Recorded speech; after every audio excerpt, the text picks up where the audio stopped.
Welcome. I'm Mark Pirtle. Thanks for joining us for the Fly on the Wall series. I'm so honored to be sitting here with Nyima Dakpa Rimpoche.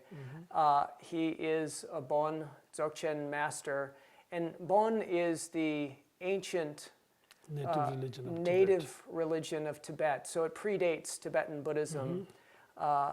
Thank you so much for sitting with me today.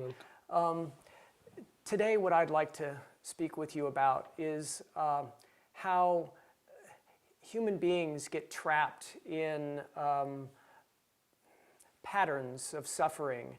And both the Bon religion and Buddhism speak of getting stuck in cycles of suffering. And so what I wanted to ask you is, how is it that suffering can arise as a result of a state of mind? Yeah, I think suffering is a feeling, and that very feeling causes by different conditions and many. But many things is the reaction to our own mind, how we perceive things, what you are encountered with. Meaning you come into, there's some circumstances that you're involved with, and it's your perception of those circumstances that then cause... circumstances are just conditions are there. Conditions. You decided I'm not happy and I'm so angry and I'm so painful in this and that. Yes. So that is how the mind or mental functions, not the suffering or condition is telling you to do that.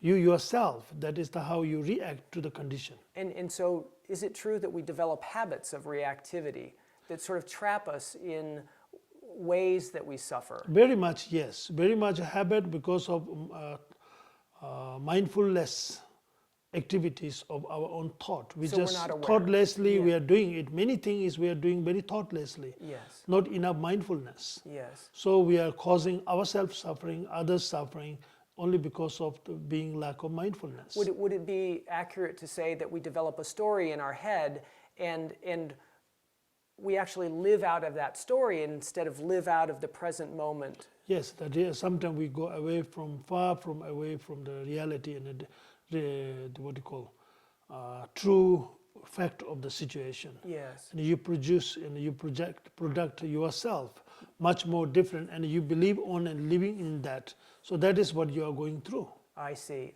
And so if the cause of suffering arises in the mind, does the remedy also reside in the mind?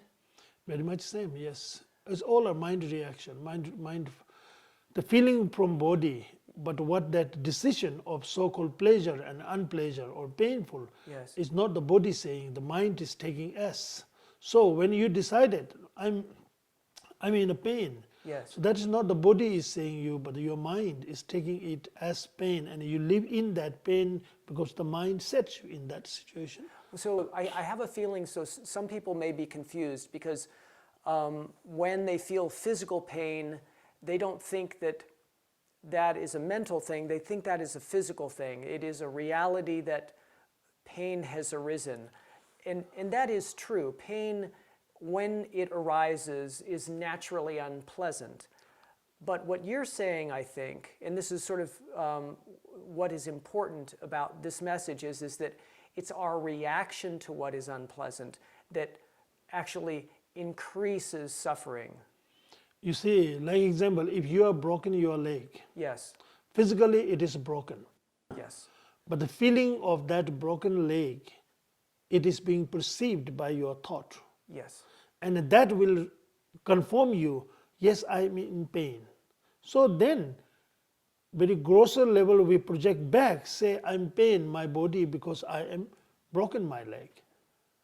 Sometimes you have a headache and people say I'm in a great pain. But actually your head is in pain, your not whole body or your whole self is not in the pain. But we mentally we kind of put image that we are pain.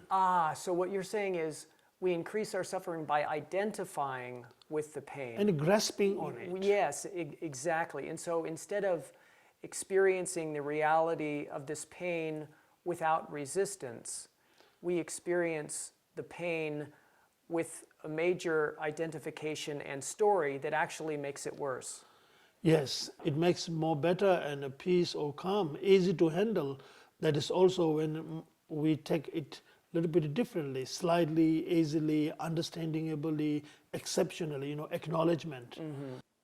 So if we could do that way, it will certainly will have an impact to reduce and relieve. Meaning penetrating, perhaps, with awareness and not only awareness but acceptance. Acknowledgement, yes. Acknowledgement, yes. Okay. So rather than Sometimes we resist, fight. yes, Sometimes we are disacknowledging, we are not accepting. yes, Not accepting will not push away the situation, whatever is already taken Yes. place. That will put you in a more struggle. more struggle. Yes. When you acknowledge that will gives you a more space.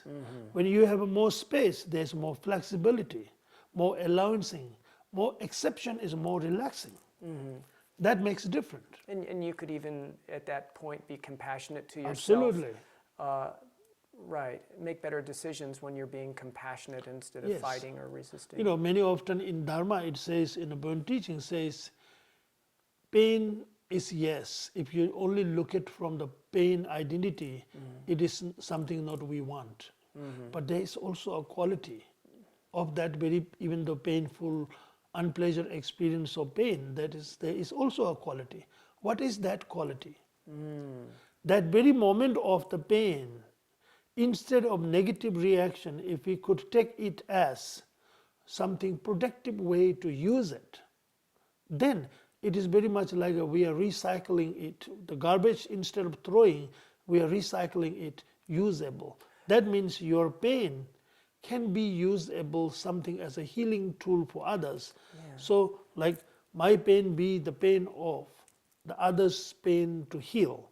And that is compassionately acknowledging your pain. So let me see if I can rephrase so I understand what you're saying. Yes. So if I'm experiencing pain, instead of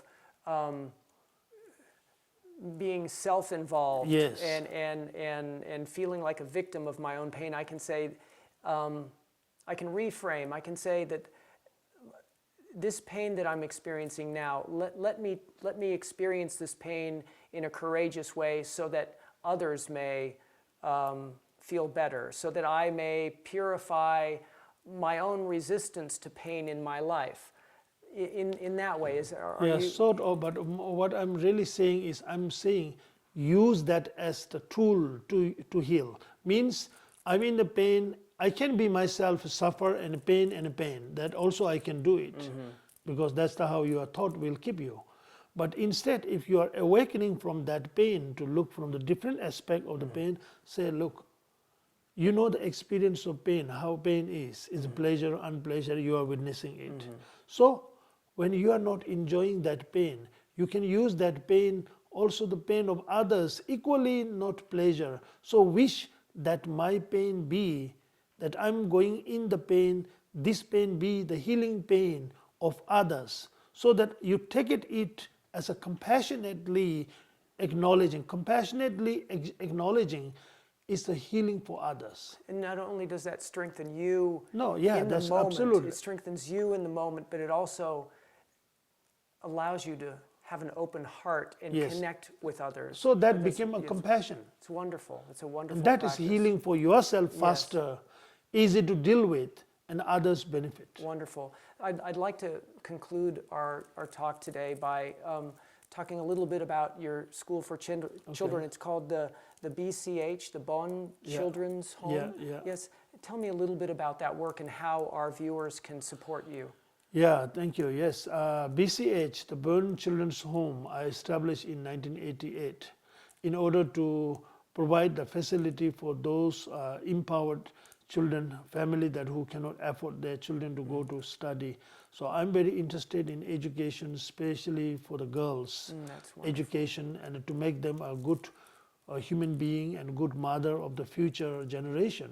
So therefore, I started in 88 and now almost 30 years, started with the 45 children. Now I have almost 300 children, boys and girls. How do we support you?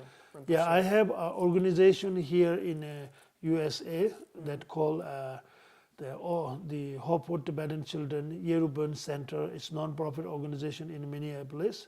If you visit to www.yerubancenter.org, you will see all these links and how you can help. There is a way. Wonderful. Yeah. Thank you so Thank much. you very much. Such Thank an you. honor to be with Thank you. Thank you. today. Thank you. And thank you for joining us. And be with us again on our next Fly on the Wall series. Thank you so much.